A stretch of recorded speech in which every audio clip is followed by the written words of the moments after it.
عزیز طلباء، میں ہوں غلام رسول۔ امید کرتا ہوں آپ سب خیریت سے ہوں گے۔ آج ہمارا سال دوم کا سلیبس غزل ہے جس کے شاعر تابش دہلوی ہیں۔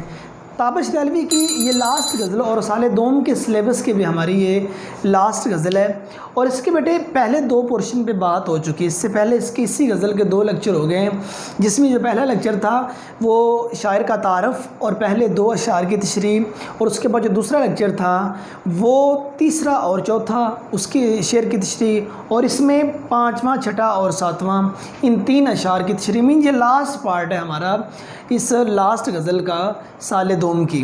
تو دیکھیے عزیز طلباء، اس میں شاعر کیا کہتے ہیں۔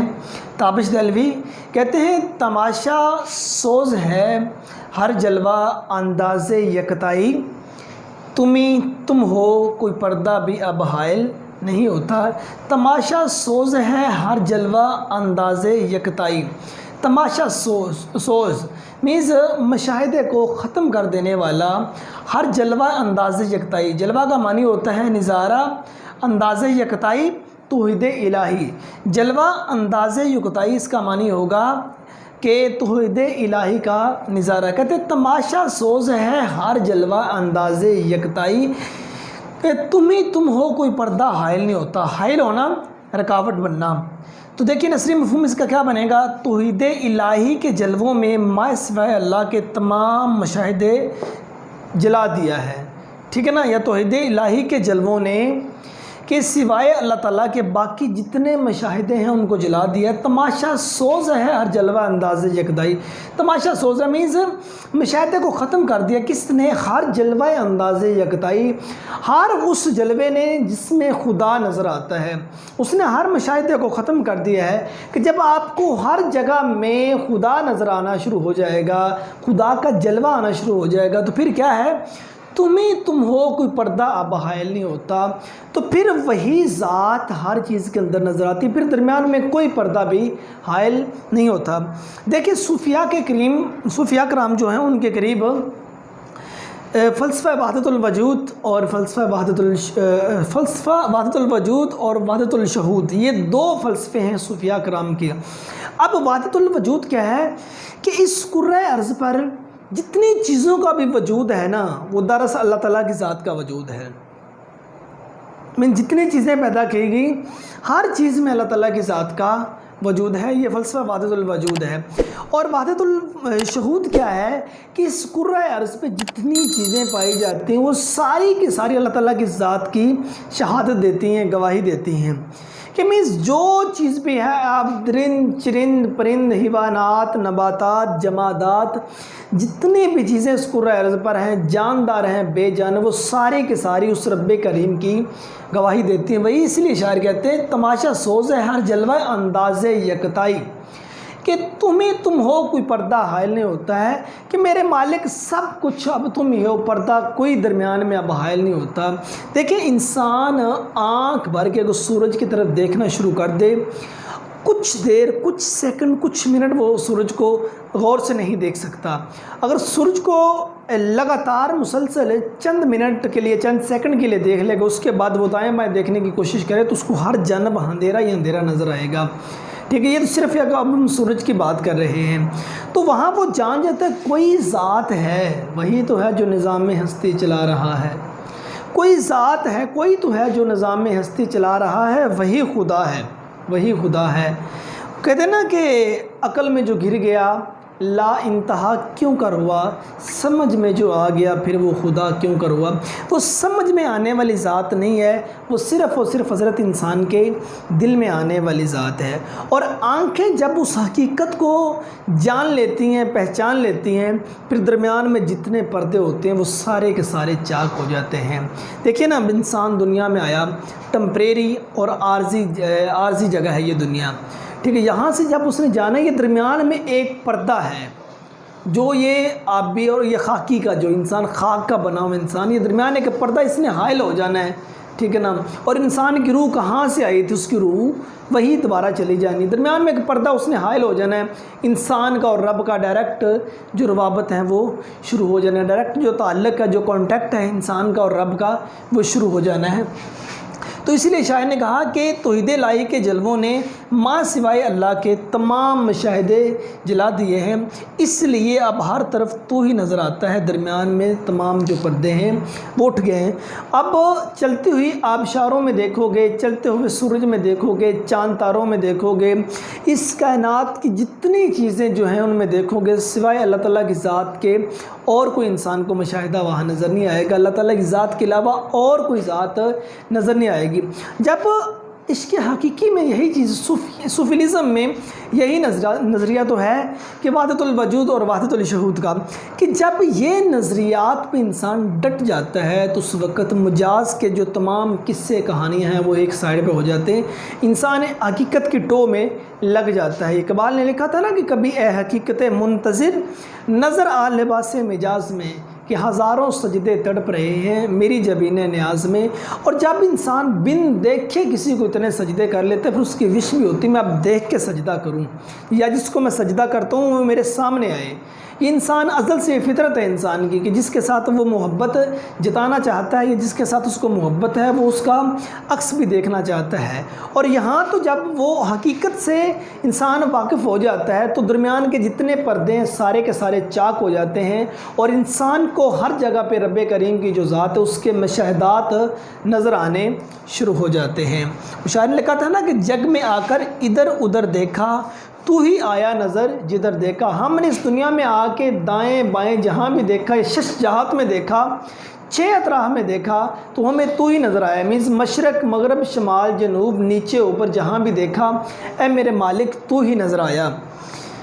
وہ تو وہ ہیں تمہیں ہو جائے گی الفت مجھ سے، وہ تو وہ ہیں تمہیں ہو جائے گی الفت مجھ سے، ایک نظر تم میرا محبوب نظر تو دیکھو، کہتے ایک نظر تم میرا محبوب نظر تو دیکھو، وہ تو وہ ہیں تجھے مجھ سے بھی محبت ہو جائے گی۔ دیکھیں جس نے سب کچھ دنیا کا چھوڑ کر اس ذات کا دامن تھام لیا تو پھر وہ لوگ آگے آگے ہوتے ہیں، اور بڑے عمرہ بادشاہ وزراء وہ سارے کے سارے اس ایک صوفی کے پیچھے ہوتے ہیں، ٹھیک ہے نا۔ واصف لکھتے ہیں نا کہ اللہ والوں نے بادشاہی چھوڑ کر فقیری اختیار کر لی، اور فقیروں نے کبھی فقیری چھوڑ کر بادشاہی اختیار نہیں کی۔ واہ کر دیے ہیں شوق نے بندے نقاب حسن، غیر از نگاہاں اب کوئی حائل نہیں ہوتا۔ یہی چیز ہے کہ جب انسان کا اس کے ساتھ تعلق بن جاتا ہے درمیان میں پھر کوئی اور چیز حائل نہیں ہوتی۔ چھٹا شعر ہے، رہا ایک ایک قدم پر پاسے آداب طلب ورنہ، وہاں پر ہم تھے جہاں پانا تیرا مشکل نہیں ہوتا۔ رہا ایک ایک قدم پر مینز ایک ایک قدم پر رہا، پاس کا مطلب ہوتا ہے لحاظ، خیال، ادب۔ آداب طلب کا مطلب ہوتا ہے طلب کے آداب یا سچی محبت کے تقاضے۔ کہتے ہیں مجھے ایک ایک قدم پر تیری محبت کا لحاظ رہا ہے، یا مجھے ایک ایک قدم پر جو طلب کے آداب تھے ان کو ملحوظ خاطر رکھنا پڑا ہے، ورنہ وہاں پر ہم تھے جہاں پانا تیرا مشکل نہیں ہوتا۔ ورنہ اے میرے محبوب جس جگہ پر جس مقام پر ہم موجود تھے اس جگہ پر تجھے حاصل کرنا کوئی مشکل نہیں تھا۔ نثری مفہوم، اے محبوب ہمیں راہ طلب میں محبت کے آداب کا لحاظ تھا، ورنہ ہم جس مقام پر تھے تجھے حاصل کرنا مشکل نہ تھا۔ کہ اے میرے محبوب ہمیں راہ طلب میں محبت کے آداب کا، دیکھیں سچی محبت کرنے والے لوگ وہ محبوب کو حاصل کرنے سے پہلے اس کی عزت کا خیال رکھتے ہیں۔ ادروائز دیکھیں انسان ایک ایسے مقام پہ کھڑا ہوتا ہے وہاں جہاں کسی انسان کو حاصل کرنا مشکل نہیں ہوتا، لیکن ایک سچی محبت کرنے والا، ایک غیرت مند انسان، ایک اعلیٰ ظرف والا انسان، اعلیٰ ظرفی جس میں پائی جاتی ہے وہ محبت کرنے والا انسان، تو وہ اب کسی کو اچیو کرنے سے قبل، کسی سے وصل کے لمحات کو بڑھانے سے قبل کم از کم اس کا پہلے یہ جو آداب ہیں، ایک رہا ایک قدم پر پاس سے آداب طلب، وہ ان آداب کو پہلے غور کرے گا، ان آداب پہ پہلے وہ اپنی نظر رکھے گا کہ یہ جو آداب ہیں ان کو پہلے وہ ذہن میں رکھے گا کہ میری خاطر جو رسوائی ہے وہ محبوب کی نہ ہو۔ ورنہ شر یہ کہتے ہیں کہ میں نے ایک ایک قدم پر تیرا یہ خیال رکھا ہے، ورنہ جس جگہ پر میں تھا وہاں تجھے حاصل کرنا کوئی مشکل نہیں تھا۔ دیکھو اب اس تصویر کا اگر ہم دوسرا رخ دیکھیں، کہتے ہیں نا کہ پتا پتا بوٹا بوٹا حال ہمارا جانے ہے، جانے نہ جانے گل ہی نہ جانے باغ تو سارا جانے ہے۔ بعض محبت میں کئی مقام ایسے بھی آتے ہیں کہ انسان جس کی خاطر اس معاشرے میں ذلیل و خوار ہوتا ہے اس کے علاوہ ہر ایک کو پتہ ہوتا ہے، اس کے علاوہ انسان کی جو باتیں اس کا معاشرے میں ہر شخص کو علم ہوتا ہے، لیکن اب وہ شخص کیا کام کرتا ہے، وہ اپنے اس شخص جس کے ساتھ وہ وصل کے لمحات بڑھانا چاہتا ہے، جس کے ساتھ اس کو ایک دلی محبت ہے، دلی الفت ہے، دلی لگاؤ ہے، اس کی عزت کا خیال کرتے ہوئے اس کو رسوا بدنام اور ذلیل نہیں ہونے دیتا۔ وہ یہ سمجھتا ہے کہ جس کا دیکھیں نا، بسا اوقات کچھ لمحات کچھ ایسے بھی آتے ہیں کہ جہاں انسان کہ جس ایک محبوب کی خاطر رسوائی اس کا مقدر بن جاتی ہے، تو لیکن وہ اس چیز کو ذہن میں رکھتا ہے، اعلیٰ ظرف انسان ہوتا ہے کہ وہ آداب کو ملحوظ خاطر رکھتا ہے، وہ اپنے اس محبوب کو رسوا نہیں ہونے دیتا، اپنے اس محبوب کو بدنام نہیں ہونے دیتا۔ وہ جانتا ہے، یہی بات یہاں شاعر نے کی ہے کہ مجھے ایک ایک قدم پر تیری عزت کا خیال رہا،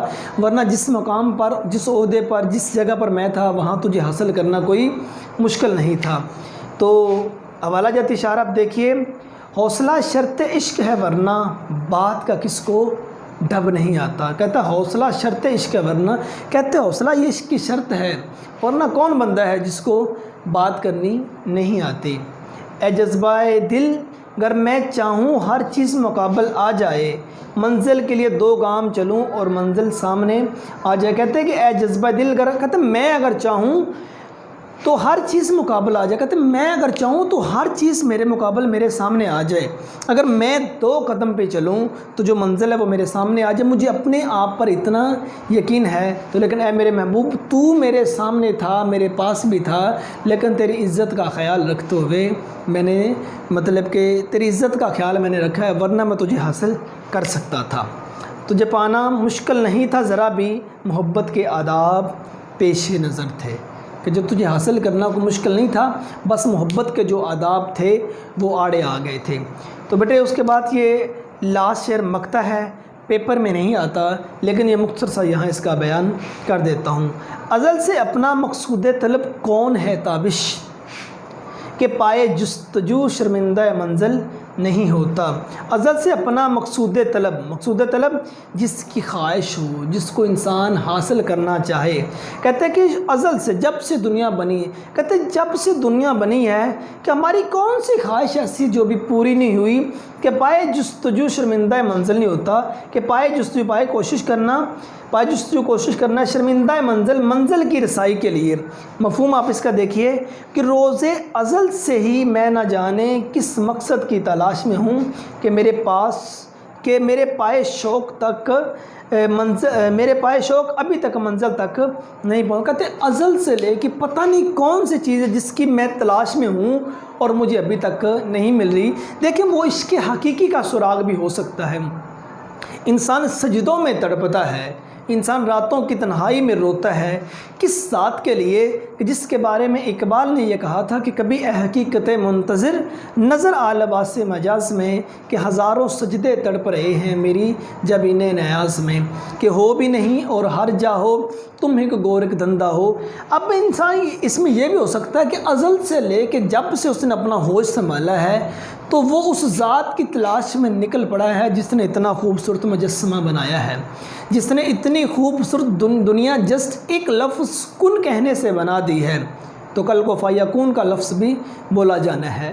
تو ازل سے لے کے اس کی تلاش میں ہے، تو شاعر یہ کہتے ہیں کہ میں ازل سے لے کے اس تلاش میں ہوں، پتہ نہیں وہ مجھے کب نصیب ہوگی یا مجھے وہ کیوں نہیں مل رہی۔ تو حوالہ جات شعر ہے، جستجو کے خوب سے ہے خوب تر کہاں، اب ٹھہرتی ہے دیکھیے جا کر نظر کہاں، کہ جستجو یہ ہے کہ خوب سے خوب تر کو تلاش کریں، لیکن دیکھتے ہیں اب نظر جو ہے وہ کہاں جا کر ٹھہرتی ہے۔ تو عزیز طلباء، سال دوم کا حصہ نظم اور حصہ غزل اپنے اختتام کو پہنچا، تو آپ انشاءاللہ نیکسٹ لیکچر میں ملیں گے۔ اپنا ڈھیر سارا خیال رکھیے گا، اللہ پاک آپ سب کا حامی و ناصر ہو۔ اللہ پاک آپ سب کا نگہبان ہو۔ السلام علیکم ورحمۃ اللہ۔